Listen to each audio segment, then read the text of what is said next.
Bharatiya Janata party की राष्ट्रीय कार्यकारिणी की बैठक में साल 2024 में होने वाले लोकसभा चुनाव को लेकर सबको कमर कसने के लिए कहा है। हमारे साथ हिमाचल के पूर्व मुख्यमंत्री और मौजूदा समय में सीएलपी लीडर जयराम ठाकुर जी हैं।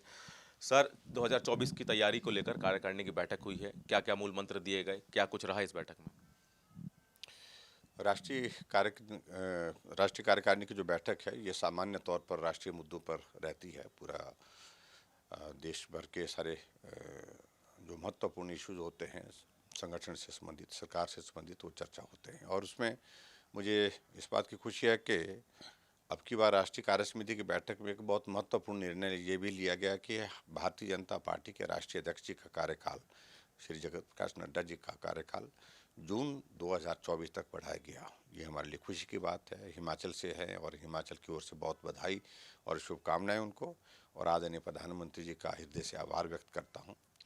और क्योंकि कार्यकाल आने वाले समय में जो ये बड़ा चुनौतीपूर्ण रहने वाला है, क्योंकि 9 विधानसभाओं के चुनाव है और उसके बाद लोकसभा का चुनाव है, तो स्वाभाविक रूप से ऐसे दौर में से आगे बढ़ना है।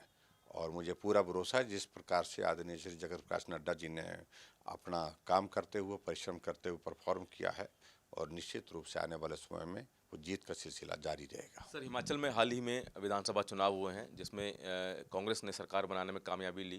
क्या लोकसभा चुनाव में बीजेपी इसकी भरपाई कर पाएगी?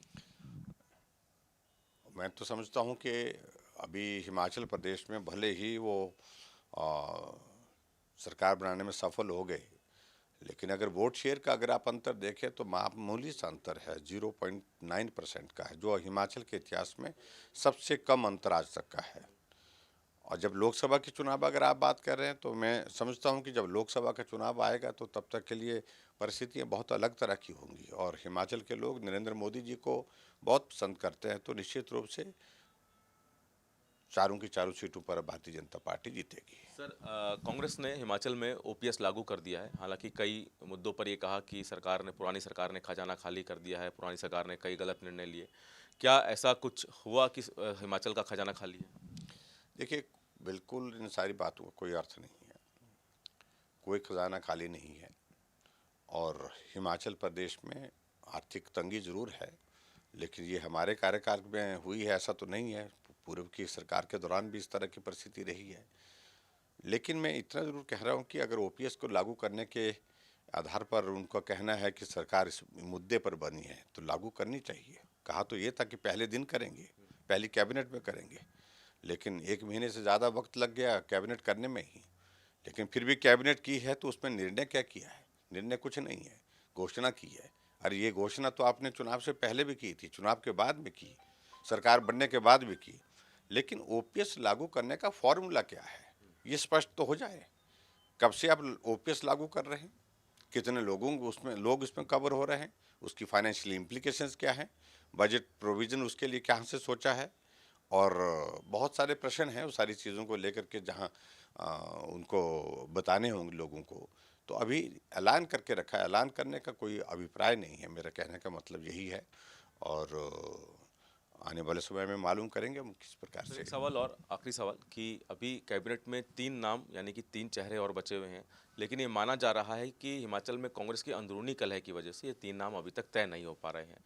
क्या इसका असर पड़ेगा हिमाचल पर? देखिए, ये सारी चीज़ें चलती रहेंगी मुझे उसमें, लेकिन पहले तो यही है कि मंत्रिमंडल का गठन करने में ही इतना वक्त आज से पहले कभी हिमाचल में किसी सरकार को नहीं लगा जितना वर्तमान सरकार को लगा। 1 महीना लग गया मंत्रिमंडल के गठन के लिए। और दूसरी बात, हिमाचल प्रदेश में मंत्रिमंडल गठन हुआ तो वो भी पूरा नहीं हुआ, ऊपर से 6 सीपीएस बना दिए, यही डर के कारण कि मालूम नहीं कौन नाराज हो जाएगा, कौन निराश हो जाएगा। तो एक अलग तरह के माहौल का, अस्थिरता का, एक जिसको कह सकते हैं एक इस तरह का माहौल हिमाचल प्रदेश में लोग महसूस कर रहे हैं, और कांग्रेस के लोग भी। तो सब ठीक नहीं, ऐसा मुझे लगता है। तो जयराम ठाकुर जी का कहना है कि हिमाचल कांग्रेस और वहाँ की जनता अस्थिरता का माहौल महसूस कर रहे हैं, इसीलिए इस तरह के फैसले लिए जा रहे हैं। दिल्ली से सूर्य समाचार के लिए विनय सिंह।